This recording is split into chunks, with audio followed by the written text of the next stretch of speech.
Amber alert.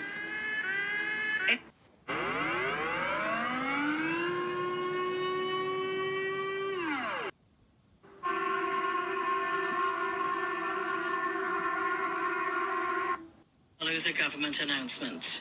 The National Emergency Coordination Group has issued the following notices. A red weather alert is in force for the entire country for Monday 16th of October.